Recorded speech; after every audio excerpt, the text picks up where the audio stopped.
আসসালামু আলাইকুম। Hello everyone, কেমন আছেন আপনারা সবাই? আশা করছি সবাই সুস্থ আছেন এবং ভালো আছেন। আলহামদুলিল্লাহ আমিও অনেক ভালো আছি। তো আজকে হচ্ছে আমার শ্যুট আছে, তো তার জন্য তাড়াতাড়ি করে আমি রেডি হয়ে যাব। আজকে একটা না পাঁচটা ড্রেসের শ্যুট। তো আজকে আমার অবস্থা খুবই খারাপ হবে, এটা আমি এখনই বুঝতে পারতেছি। আর এখানে হচ্ছে আমি রেডি হতে হতে একটু লাইভও চলে গিয়েছিলাম, হয়তো আপনারা লাইভটা দেখেছেন। আর একে তো হচ্ছে তেমন ঠান্ডা ছিল না, প্রচুর পরিমাণে অবশ্যই গরম ছিল। তো আমি তো ঘরের ভিতরে বসে বসে বুঝতেছিলাম না যে বাইরে গেলে আমার অবস্থা কিরকম হবে, বাট ওইখানে যাওয়ার পরে আমার যে কি অবস্থা হয়েছে আমি তো একদম শেষ। পুরো ভিডিওটা আমার সাথে এনজয় করেন। আর লাস্টে হচ্ছে পাখির মতন উড়াল পাড়া সবকিছু তো আছে, তার ভিতরে একটা হচ্ছে স্পয়লার ভিডিও।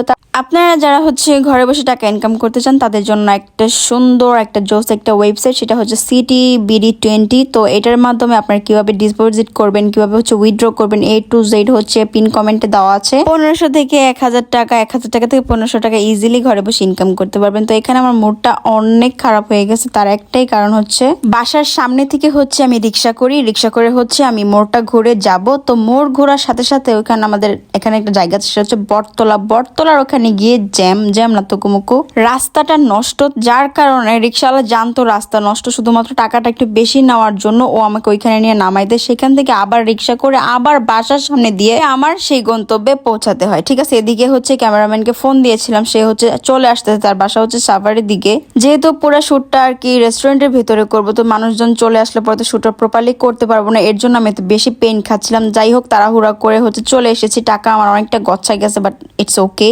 শুটটা প্রপারলি করতে পারলেই হয়েছে। তো যাই হোক, আমি এখানে হচ্ছে পোস্ট পাস দিচ্ছিলাম। আর আজকে যতগুলো ড্রেস স্পন্সর করা সবগুলো হচ্ছে র্যাক পেজ থেকে।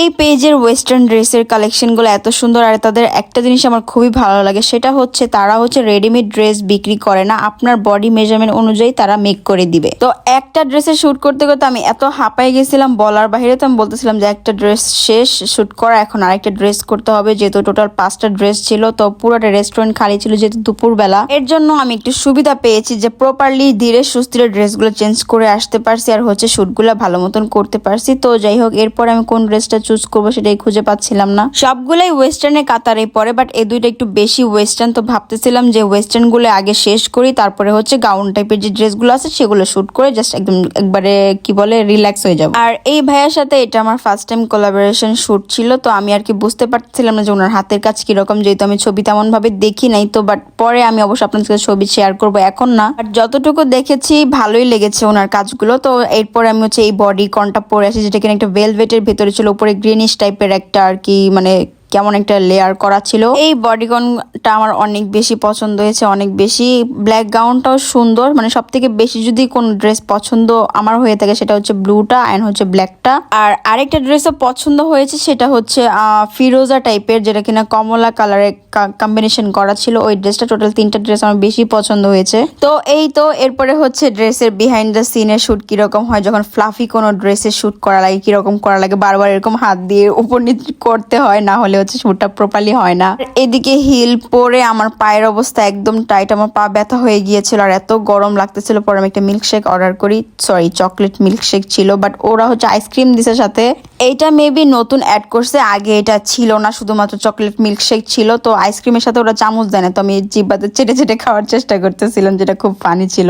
হোক, তো হচ্ছে এই ব্ল্যাক ড্রেসের শ্যুটটাও হয়ে গিয়েছে। এগুলো রিলস অবশ্যই আমি আপলোড করে দিয়েছি, আই থিঙ্ক আপনারা দেখে ফেলেছেন। তো আপনারা অবশ্যই কমেন্ট করে জানাবেন যে কোন ড্রেসটা আপনাদের সব থেকে বেশি পছন্দ হয়েছে। ঠিক আছে, তো যাই হোক, এদিকে হাসি আপাকে একটু দেখাই নিয়েছিলাম। হাসি আপাকে হচ্ছে পরে চকলেট মিল্কশেক ট্রান্সফার করে দিয়েছি যে আপনি আপা খান প্লিজ, কারণ হচ্ছে যে মানে আমার একটু ঠান্ডার প্রবলেম, যার কারণে গলা ব্যথা ফিল করতেছিলাম। তো আমি আর রিস্ক নিতে চাচ্ছিলাম, তো আপার কাছে ট্রান্সফার করে দিয়েছি, যেটা আমি না খাইতে পারি আপাকে দিয়ে দিই। তার মানে যে এই না যে আপাকে আমি ঝুটা খাওয়াই, কখনোই না এরকম। তো এরপর হচ্ছে খাবার আমরা পার্সেল করে বাসায় নিয়ে যাই, কারণ এখানে খাওয়ার মতন এনার্জি শরীরে একদম ছিল না। এরপর এই ব্লু গাউনটার শুট করে, আর হয়তো বা অনেকে জিজ্ঞাসা করতে পারেন আপু আপনার গলায় যে নেকলেসটা আছে যেটা কিনা টাইটানিকের মানে ইন্সপায়ার হয়ে বানানো, তো এটা কোথা থেকে নিয়েছেন? এটা আমাকে একটা পেজ থেকে পিআর পাঠিয়েছিল অনেক আগে। তো এর জন্য হচ্ছে কি আমিও পেজটার নাম মেনশন করতে পারছি না, কারণ আমার পেজটার নাম একদমই মাথায় নাই, থাকলে অবশ্যই মেনশন করে দিতাম। সেই পেজ থেকে আমাকে পাঠিয়েছিল।